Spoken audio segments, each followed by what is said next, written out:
Hi అండి, అందరూ బాగున్నారా? Welcome back our channel Sandhya home made. ఇక్కడ ఏం చేస్తున్నానో మీకు అర్థమయ్యే ఉంటుంది. సో ఇప్పుడు బాగా ట్రెండ్ అవుతున్న రీల్ అదే ట్రై చేద్దాం అనుకుంటున్నాం. అందుకని వాటర్ బాటిల్గా అయితే హోల్స్ పెట్టాను అనమాట. ఈ హోల్స్ పెట్టడానికి ఒక పావు గంట పైనే పట్టింది.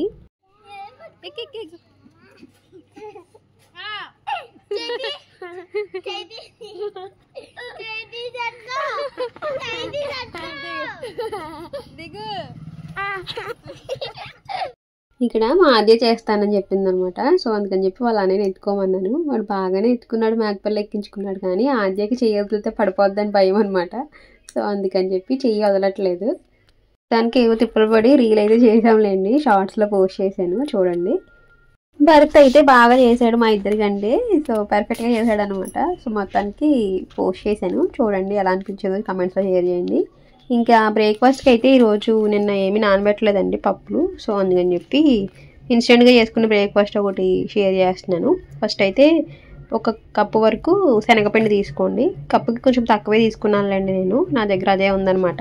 ఇప్పుడు ఇందులోనే ఒక 2 స్పూన్ల వరకు బొంబాయి రవ్వ యాడ్ చేసుకోవాలి.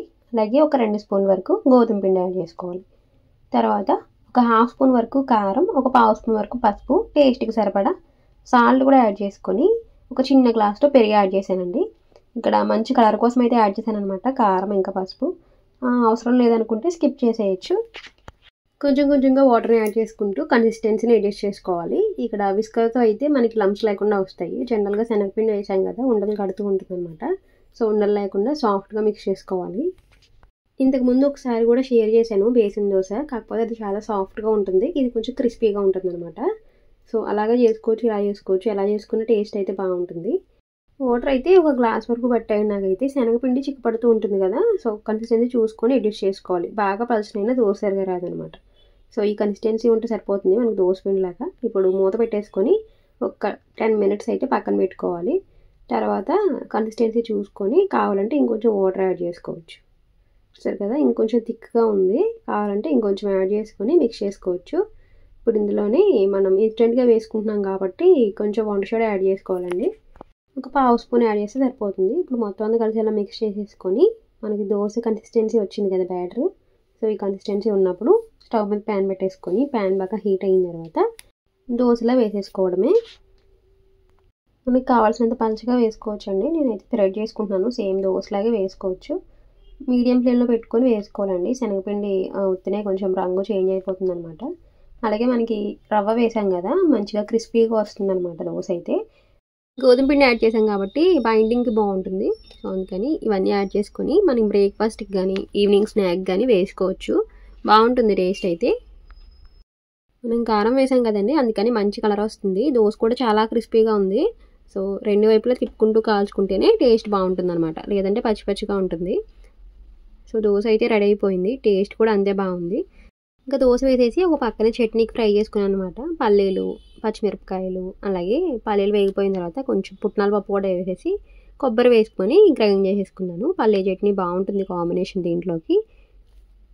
పిల్లలకి బ్రేక్ఫాస్ట్ పెట్టేసి వాళ్ళని రెడీ చేస్తూ ఉన్నాను అనమాట. సో ఆద్యకి అయితే జడ వేస్తాను. వాడైతే ఫస్ట్ రెడీ అయిపోతాడు. సో వాడు వెళ్ళిపోతాడు స్కూల్కి. ఆద్య మాత్రం 9:30కి అలా వెళ్తుంది అనమాట రోజు. యూకేజీ కాబట్టి ఇంకా ఏమీ అనట్లేదండి, లేదంటే తర్వాత నుంచి ఉంటుంది అనమాట ఫస్ట్ క్లాస్కి వెళ్ళిన తర్వాత. ఇప్పుడు ఇంకా స్టార్టింగే కాబట్టి ఏమనట్లేదు అనమాట స్కూల్లో అయితే. అందుకని చెప్పి ఆద్యకి కూడా భయం లేదు. టీచర్ ఏమైనా లేట్ అవుతుందని తిడితే మాత్రం చెప్తుంది అనమాట తర్వాత రోజు, నన్ను తిట్టారమ్మా లేట్గా వెళ్ళానని చెప్పి. అందుకని ఈరోజు నన్ను ఫాస్ట్గా రెడీ చేసాను అంటుంది, ఒక్కరోజు మాత్రమే. తర్వాత రోజు మళ్ళీ మామూలే. ఇంకా పిల్లలకి లంచ్ బాక్స్లోకి సింపుల్గా అయిపోయి పొటాటో రైస్ చేస్తున్నాను ఈరోజు. సో టైం అయిపోయిందనమాట.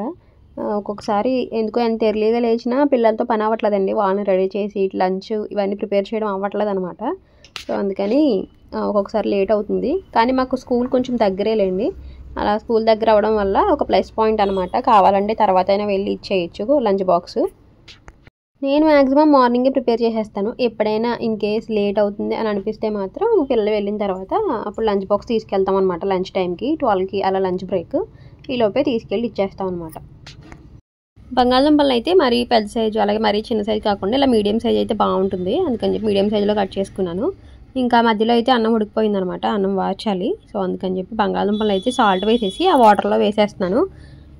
బంగాళదుంపలు అయితే కలర్ చేంజ్ అయిపోతాయి కదండి. సో అందుకనే సాల్ట్ వాటర్లో వేసి ఉంచితే కొంచెం కలర్ చేంజ్ అవ్వకుండా ఉంటాయని చెప్పి ఈలోపు ఇంకా తర్వాత ఆలు రైస్ చేసేసుకుంటాను. అన్నం అయితే వార్చాను కదా, సో ఈ ఆలు ఫ్రై అయ్యేలోపు రైస్ ఉడికిపోయింది కాబట్టి తీసి చల్లారబెట్టుకోవచ్చు. ఇంకా స్టవ్ మీద ప్యాన్ అయితే పెట్టేసుకొని ఫస్ట్ ఆయిల్ వేసుకోవాలి. ఒక 2 స్పూన్ల వరకు అలా యాడ్ చేస్తాను. ఆయిల్ మరీ ఎక్కువ కాదు మరీ తక్కువ కాదు అన్నట్టు యాడ్ చేస్తాను అనమాట. ఎక్కువ ఆయిల్ తినడం కూడా మంచిది కాదు కదా, సో అందుకని మ్యాక్సిమం నాన్ వెజ్ కర్రీస్కి అయితేనే కొంచెం ఎక్కువ వేస్తాను, కానీ వెజ్ కర్రీస్కి మ్యాక్సిమం తక్కువే వేస్తాను క్వాంటిటీ. ఇంకా తర్వాత బంగాళదుంపలు అయితే వేసేసుకొని ఫ్రై చేసుకోవాలి. ఫస్ట్ బంగాళదుంపలు సాఫ్ట్గా ఉడికేంత వరకు ఫ్రై చేసుకోవాలండి. ఇంతకు ముందు కూడా ఆలు రైస్ షేర్ చేశాను, అప్పుడు ఏంటంటే బాయిల్ చేసి యాడ్ చేశాను. అలాగైనా చేసుకోవచ్చు. ఫ్రై చేసిన దానికి కొంచెం టేస్ట్ డిఫరెంట్ ఉంటుందిలేండి. సో అప్పుడు అలా చేశాను కదా అని చెప్పి ఇప్పుడు వేరే ప్రాసెస్లో చూపిస్తున్నాను అనమాట. ఆలు ఇలాగ కొంచెం కలర్ చేంజ్ అయ్యేంత వరకు ఫ్రై చేసుకోవాలి. పొటాటో కొంచెం సాఫ్ట్ అవ్వాలన్నమాట, మరీ ఉడకకుండా తీసేయకండి. కొంచెం సాఫ్ట్ అయితే మనకి తర్వాత రైస్లో వేసిన పిల్లలు తినడానికి వీలుగా ఉండాలి. సో కొంచెం ఉడికిపోయాయి, ఇప్పుడు తీసేసుకొని మళ్ళీ ఇంకొంచెం ఆయిల్ యాడ్ చేసుకోవాలి. ఇక్కడ 2 పొటాటోస్ తీసుకున్నానండి, పిల్లలిద్దరికి సరిపోతాయి. మనకి రైస్లో కొంచెం పొటాటోస్ ఎక్కువ ఉంటేనే బాగుంటాయి. పొటాటోస్ పిల్లలకి హెల్తీ కూడా, సో అప్పుడప్పుడు చేసి పెట్టచ్చు. తర్వాత ఇంకొంచెం ఆయిల్ యాడ్ చేసుకున్నాను. పొటాటో ఫ్రై చేసినప్పుడు ఆయిల్ అంతా అబ్జర్వ్ చేసేసుకుంటాయి కదా, అందుకని ఇంకొక 2 స్పూన్ల ఆయిల్ యాడ్ చేసుకొని ఫ్లేవర్ కోసం చిన్న దాల్చిన చెక్క, ఒక లవంగం, ఒక యాలక్కాయ యాడ్ చేశాను, ఎక్కువ కూడా కాదు. తర్వాత ఒక ఆనియన్ని చిన్న చిన్న ముక్కలు కట్ చేసుకున్నానండి. ఆనియన్ కూడా వేసేసుకొని కొంచెం ఫ్రై చేసుకోవాలి. ఈ స్టీల్ ప్యాన్లో వంట అయితే ఫాస్ట్గానే అయిపోతుంది, కానీ దగ్గరుండి చేసుకోవాలండి, లేదంటే ఇవి చూసారు కదా ఉత్తినే ఇలా మాడిపోతుంది అనమాట. నేను దగ్గరుండి కలుపుతూనే ఉన్నాను, ఒక పక్కన కలర్ చేంజ్ అయిపోతుంది ప్యాన్ అయితే. కానీ వాష్ చేసిన తర్వాత బాగానే పోతుందిలేండి, అలా ఉండిపోవట్లేదు మచ్చ అయితే.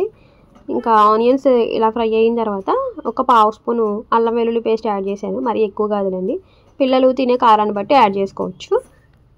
ఇంకా పిల్లలకి లంచ్ బాక్స్లోకి రైస్ ఐటమ్ చేసినప్పుడు జీడిపప్పును అయితే యూజ్ చేస్తూ ఉండండి. పిల్లలు అయితే జీడిపప్పుని ఇష్టంగానే తింటారు. అలాగే డ్రై ఫ్రూట్స్ని ఇంకెందులోనే ఇంక్లూడ్ పెద్దగా చేయలేం కాబట్టి ఇలా రైస్ ఐటమ్స్లో చేస్తూ ఉంటే పిల్లలు కూడా ఇష్టంగా తింటారనమాట. సో నేను మ్యాక్సిమం రైస్ రెసిపీస్ ఏం చేసినా అందులో క్యాష్యూస్ యాడ్ చేస్తాను. ఇంకా తర్వాత ఫ్రై చేసి పెట్టుకున్న పొటాటోస్ ఉన్నాయి కదా, అవి కూడా యాడ్ చేసేసుకోవాలి. ఇప్పుడు ఇందులోనే ఒక 1/2 స్పూన్ వరకు పసుపు, ఒక 1/2 స్పూన్ వరకు కారం, అలాగే టేస్ట్కి సరిపడా సాల్ట్ కూడా యాడ్ చేసేసుకొని అన్నీ కలిసిపోయేలా ఒకసారి మిక్స్ చేసేసుకొని, పొటాటోస్ అయితే ఇందాక మనకి సగం ఉడికాయి కదండి, ఇంకొక సగం ఉడికించుకోవాలన్నమాట. ఈ కారం ఉప్పు ఈ ఫ్లేవర్స్ అన్నీ పట్టేంత వరకు.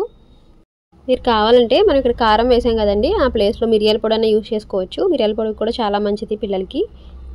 బంగాళదుంపలు అయితే సాఫ్ట్గా ఉడికిపోయాయండి. ఇప్పుడు ఇందులో మనం కొంచెం కొత్తిమీర యాడ్ చేసుకుంటే బాగుంటుంది ఫ్లేవరు. నిన్న కొత్తిమీర స్టోర్ చేసుకోవడం చూపించాను కదా, సో ఎవరైనా చూడకపోతే ఆ వీడియో చూడండి. మ్యాక్సిమం కొత్తిమీర కరివేపాకు ఎక్కువ రోజులు స్టోర్ చేసుకోవాలి పాడవకుండా అనుకుంటే ఈ టిప్ బాగా యూజ్ అవుతుంది. సో ఎలాగో కట్ చేసి పెట్టుకున్నాను కాబట్టి తీసేసుకొని జస్ట్ కడిగేసుకొని వేసేసుకోవడమే. మళ్ళీ మూత పెట్టేసుకోవడమే. మరీ ప్రెస్ చేస్తూ పెట్టకండి, పైన పెట్టాలి. బాగా నొక్కి పెట్టినా పాడైపోతుంది అనమాట. ముందుగానే ఉడికించి పెట్టుకున్న రైస్ని పక్కకు తీసుకొని కొంచెం చల్లారి పెట్టుకోవాలి. తర్వాత ఇందులోకి యాడ్ చేసేసుకొని పైనుంచి కొంచెం కొత్తిమీర కూడా వేసేసుకొని మొత్తం అంతా కలిసేలా బాగా మిక్స్ చేసుకోవాలి. మనకి బంగాళదుంపలు ఉడకడానికి కూడా పెద్దగా టైం తీసుకోవండి, సో అందుకని చాలా సింపుల్గా అయిపోతుంది. చాలా తక్కువ టైంలో చేసేసుకోవచ్చు. పిల్లలకి లంచ్ బాక్సెస్ పెట్టాలన్నా, ఇంట్లో ఒకవేళ కూరగాయలు లేనప్పుడు మనం తినడానికి చేసుకోవాలన్నా చాలా సింపుల్గా చేసేసుకోవచ్చు. టేస్ట్ కూడా అంతే బాగుంటుంది. పైనుంచి కొంచెం నిమ్మరసం పిండుకున్న బాగుంటుందండి. పొటాటో ఫ్రైలో కూడా బాగుంటుంది, అలాగే ఇలా రైస్ రెసిపీస్ చేసినప్పుడు కూడా చాలా బాగుంటుంది నిమ్మరసం పిండుకుంటే. సో నా దగ్గర లేదు, అందుకని స్క్వీజ్ చేయలేదు. తర్వాత ఇంకా పిల్లలకి అయితే లంచ్ బాక్స్లోకి పెట్టేశాను. ఇంకా మా పిల్లలు అయితే పొటాటో ఫ్రై చేసిన కర్రీ అయినా ఇలా రైస్ రెసిపీస్ చేసినా ఇష్టంగా తింటారు. సో అందుకని మ్యాక్సిమం కర్రీ వండేటప్పుడు 1-2 పొటాటోస్ పక్కన పెడతాను అనమాట, ఇలా ఎప్పుడైనా లంచ్ రెసిపీస్ చేయడానికి ఉంటాయని చెప్పి. ఇంకా లంచ్ బాక్స్ పెట్టేశాను. స్నాక్ ఏమో నిన్న కేక్ చేశాను కదండి, మైదా లేకుండా, షుగర్ లేకుండా, ఎగ్ లేకుండా చేశాను. చాలా హెల్దీ కేక్. ఎవరైనా చూడకపోతే ఈ వీడియో కింద లింక్ ఇస్తాను, చూసేయండి. సరుకులన్నీ ఇంకా మంత్ ఎండ్కి వచ్చేసినాయి. సరుకులు లిస్ట్ అయితే రాసుకోవాలి. సో మొత్తాన్ని ఒకసారి చెక్ చేసుకొని అప్పుడు రాసుకుంటాను. ఎందుకంటే ఒక్కొక్కసారి మీకు తెలియదా ఏమైపోయినాయి ఏమున్నాయో అంటే, ఒక్కొక్కసారి ఎక్కువ ఉన్నవి కూడా మళ్ళీ రాసేసుకుంటాను, అవి వేస్ట్ అయిపోతాయి. మ్యాక్సిమం నేను మంత్లీకి సరిపడా రాసుకుంటాను లిస్ట్ అయితే. సో అందుకని ఒకసారి చెక్ చేసుకొని రాసుకుంటే బెటర్ కదా. సో అందుకని చెక్ చేసి, అలాగే ఫెస్టివల్స్ కూడా వస్తున్నాయి కదా, అప్పుడు కూడా కావాల్సింది ఒకేసారి నోట్ చేసేసుకుంటాను. మా లిస్ట్ అంటూ పెద్దగా ఏముండదండి, చాలా సింపుల్గా ఉంటుంది. మంత్లీ గ్రాసరీసే కాబట్టి నేను చాలా లిమిట్గానే రాస్తాను. అవి కూడా ఎగ్జాక్ట్గా మాకు మంత్కి అలా సరిపోతాయి. ఎక్కువ రాసేసుకున్నా మన ఇంట్లో దానికి సరిపడా డబ్బాలు ఉండాలి, స్టోర్ చేసుకోవడానికి ప్లేస్ ఉండాలి. సో మా ప్లేస్కి తగ్గట్టు, మా ఇంట్లో ఉన్న ఆ డబ్బాలకు తగ్గట్టుగానే రాసుకుంటాను. అన్ని సరుకులు పట్టాలి కదా, సో ఎక్స్ట్రా ఉన్న ప్యాకెట్స్ అన్నీ పెట్టుకోవడానికి ప్లేస్ కూడా లేదు. సో అందుకని అలాగే రాసుకుంటాను. అన్ని సరుకులు ఒకేసారి అయితే అయిపోవు, కొన్ని ఉంటాయి, కొన్ని అయితే అయిపోతాయి మొత్తానికి. సో ఇలా కొంచెం కొంచెం ఉన్నవి చూసుకొని కొంచెం ఎక్కువ క్వాంటిటీలో రాసుకోవాలి, అలాగే ఎక్కువ ఉన్నవి చూసుకొని కొంచెం తక్కువ క్వాంటిటీలో రాసుకోవాలి. జనరల్గా నాకు ఒక ఐడియా ఉంటుంది ఇవి అయిపోయినాయి అని చెప్పి. మనం ఎలాగో రోజు వంట చేస్తూ ఉంటాం కాబట్టి మనకు ఒక ఐడియా ఉంటుంది. కాకపోతే ఒకసారి ఏమైందంటే సరుకుల్ని నేను ఒక డబ్బా సరిపోక 2 డబ్బాల్లో వేసాను. కాకపోతే ఒక డబ్బాలో అయిపోయినాయి అని చెప్పి ఇంక మొత్తానికి అయిపోయిందని మళ్ళీ రాసి పెట్టుకున్నాను. ఆ మిగిలిన డబ్బాలో అవి ఇంక నేను చూసుకోలేదనమాట. అవి అలా పాడైపోయి పడేయాల్సి వచ్చిందనమాట. ఒక 1/2 kg పైనే ఉంటాయి. సో అలా పాడు చేసుకోవడం ఎందుకని అనిపించిన తర్వాత నుంచి, అందుకని చెప్పి అన్నీ ఒకసారి డబ్బాలు చూసుకుంటాను, తర్వాతే రాసుకుంటాను అనమాట. ఈ సరుకులు రాసుకోవడానికి ఎప్పుడో బుక్ పెట్టుకుంటాను అనమాట. సో ఆ బుక్లోనే రాసేస్తూ ఉంటాను. తర్వాత ఫోటో తీసి మా వారికి సెండ్ చేస్తే ఆయన సరుకులు లిస్ట్ తీసుకొస్తారనమాట. లిస్ట్ కూడా పేజీలు రాయనండి, మా బడ్జెట్కి తగ్గట్టుగా రాస్తాను. సో ఇదండి ఈరోజు వీడియో. ఐ హోప్ మీ అందరికీ వీడియో నచ్చిందని అనుకుంటున్నాను. కొత్తగా ఎవరైనా ఛానల్ చూస్తున్నట్లయితే సబ్స్క్రైబ్ చేయడం మర్చిపోకండి. అలాగే వీడియో నచ్చితే లైక్ చేసి షేర్ చేయండి. నెక్స్ట్ వీడియోతో మళ్ళీ ముందుకు వచ్చేస్తాను. Thanks for watching.